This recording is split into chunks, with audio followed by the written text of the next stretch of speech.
প্রাক্তন সেনাকর্মীর নাম উধাও ভোটার তালিকা থেকে। নতুন আবেদনেও খারিজ প্রশ্ন নির্বাচন কমিশনের ভূমিকা নিয়ে। একসময় ভারতীয় সেনাবাহিনীর হয়ে দেশের সেবা করেছেন, এমনকি তৎকালীন প্রধানমন্ত্রী রাজীব গান্ধীর উদ্যোগে শ্রীলঙ্কায় পাঠানো শান্তি সেনার প্রতিনিধি দলের সঙ্গেও যুক্ত ছিলেন। অথচ সেই প্রাক্তন সেনাকর্মী নাম নেই ভোটার তালিকায়। নতুন করে আবেদন করার পরও তা খারিজ হয়ে যাওয়ায় এখন প্রশ্নের মুখে নির্বাচন কমিশনের ভূমিকা। হুগলির চুঁচুড়া পুরসভার ৮ নম্বর ওয়ার্ডের কাপাসডাঙ্গা এলাকার বাসিন্দা শশীকান্ত হালদার, বয়স ৮৭ বছর। দীর্ঘদিন ভারতীয় সেনাবাহিনীর ইলেকট্রিক্যাল মেকানিক্যাল ইঞ্জিনিয়ারিং বিভাগে কর্মরত ছিলেন তিনি। ১৯৯১ সালে সেনাবাহিনী থেকে অবসর গ্রহণ করেন। কর্মজীবনে বিভিন্ন গুরুত্বপূর্ণ দায়িত্ব সামলানোর পাশাপাশি তৎকালীন প্রধানমন্ত্রী রাজীব গান্ধীর উদ্যোগে শ্রীলঙ্কায় পাঠানো শান্তি সেনা প্রতিনিধি দলের সঙ্গে তিনি সেখানে গিয়েছিলেন বলেও দাবি তার পরিবারের। সেই সময় শ্রীলঙ্কার এলটিটিইর সঙ্গে আলোচনায় প্রক্রিয়াও তিনি যুক্ত ছিলেন বলে জানা যায়। পরিবার সূত্রে খবর, ২০০২ সালে ভোটার তালিকায় শশীকান্ত হালদারের নাম ছিল। নিয়মিতভাবেই তিনি ভোটাধিকার প্রয়োগ করেছেন, কিন্তু পরবর্তী সময় অজানা কারণে তার নাম ভোটার তালিকা থেকে বাদ পড়ে যায়। বিষয়টি নিয়ে তিনি আগে বুঝতে পারেননি। সম্প্রতি বিশেষ পুনর্বিবেচনা বা সংশোধন প্রক্রিয়া শুরু হলে তখনই বিষয়টি সামনে আসে। পরিবারের অভিযোগ, ওই সময় বুথ লেভেল অফিসার তাদের বাড়িতে ফর্ম দিতে এলে পরিবারের অন্যান্য সদস্যদের, যেমন তার স্ত্রী এবং 2 পুত্রবধূর নামে ফর্ম দেওয়া হয়, কিন্তু শশীকান্ত হালদারের ক্ষেত্রে তাকে ডিলিটেড ভোটার দেখিয়ে কোনো ফর্ম দেওয়া হয়নি বলে অভিযোগ। আমার পরিবারে আমার ওয়াইফ আছে, 2 ছেলে আছে, আর ছেলের বউরা আছে, সকলেরই নাম আছে, কিন্তু নামটা বাদ আপনাদের একাই করেছে, আমারই একাই। এরপর নতুন ভোটার হিসেবে নাম অন্তর্ভুক্ত করার জন্য ফর্ম 6 পূরণ করা হয়। পরিবারের দাবি, বিএলও নিজেই বাড়িতে এসে সমস্ত প্রয়োজনীয় তথ্য, নথিপত্র এবং আবেদনপত্র নিয়ে যান। কিন্তু সোমবার মোবাইলে একটি বার্তা আসে, যেখানে জানানো হয় তার আবেদন খারিজ হয়ে গেছে। এই বার্তা পাওয়ার পরেই পরিবারে উদ্বেগ তৈরি হয়। এরপর শশীকান্ত হালদারের ছেলে বিষয়টি নিয়ে জেলা প্রশাসনের কর্তাদের সঙ্গে যোগাযোগ করেন।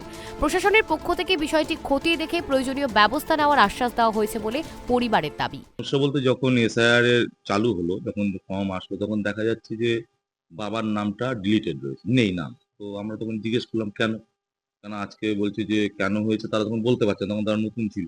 তো সেক্ষেত্রে তখন আমার বাবা আজকে ইন্ডিয়ান আর্মিতে সার্ভিস করে এসছে। সে লাস্ট যতগুলো ইলেকশন হয়েছে সবকটা ইলেকশনে সে ভোট দিয়েছে এবং বাবা 91 বছর রিটায়ার করার পর তারপর থেকে বাড়িতেই আছে। কিন্তু এবছর সে নাম এসআইআর ছিল না। তো তার জন্য কি করণীয়? তো বিএলওরা সব আসলে এসে বলে যে 6 নম্বর একটা ফর্ম ফিল আপ করতে হবে, ওটা করলে আর আপনার যা যা ডকুমেন্টস দিলে পরে সমস্যা মিটে যাবে। তো আমরা সেই মতো সমস্ত কিছু বাবার সব অ্যারেঞ্জ করে সব দিলাম। আমরা এমনিতেও আমরা আমিও সার্ভিস করি, আমার দাদা সেও সার্ভিস করে, সময় আমাদের খুবই কম। তার মধ্যেও যেই কাজগুলো বৃথা হয়রানি যেটা বলে সেটাকে করতে হলো আমাদের। তো 6 নম্বরের সবগুলো সব ঠিক হয়ে যাবে, কিন্তু যখন এই লিস্ট বেরোলো সেখানে দেখতে পাচ্ছি আবার রিজেক্ট। এদিকে প্রাক্তন সেনাকর্মী এবং তার পরিবারের সদস্যদের প্রশ্ন নির্বাচন কমিশন বারবার জানিয়েছে, বৈধ ভোটারদের নাম যেন তালিকায় থাকে এবং কেউ যেন ভোটাধিকার থেকে বঞ্চিত না হন। তাহলে একজন প্রবীণ নাগরিক এবং প্রাক্তন সেনাকর্মী হওয়া সত্ত্বেও তার নাম কেন ভোটার তালিকা থেকে বাদ গেল? আবার নতুন করে আবেদন করার পরেও কেন তা গ্রহণ করা হলো না? ঘটনাকে কেন্দ্র করে শুরু হয়েছে রাজনৈতিক তরজা। দেখুন, 2025-এর ভোটার লিস্ট পাওয়ার পর আমরা দেখতে পাই ওনার নাম বাদ দেওয়া হয়েছে। পরবর্তীতে ওনার ছেলে বিনয় হালদার, উনিও যোগাযোগ করেন আমাদের সঙ্গে। আমরা এসডিও সাহেবের সঙ্গে কথা বলি। দেখুন, এটা একটা যেটা নির্বাচন কমিশন যেটা করছে সেটা ঠিকঠাকই আছে, তিনি তার প্রক্রিয়া অনুযায়ী করছে। এরকম বিষয় আমাদের বাড়িতেও আছে। আমার যে সহধর্মিনী তার সমস্ত কিছু সব ডিটেলস আছে। তাদেরকে এখানে এখানে তৃণমূলের যে সরকারি প্রতিনিধি, এরা ক্যাচাল যাতে পাকে, যাতে অশান্তিটা পাকে, এসআইআর সম্পর্কে যাতে বিভ্রান্ত ছড়াতে পারে, তার একটা প্রক্রিয়া, এটা নমুনা। বর্তমানে শশীকান্ত হালদার অবসরপ্রাপ্ত সেনাকর্মী হিসেবে সরকারি পেনশন পান।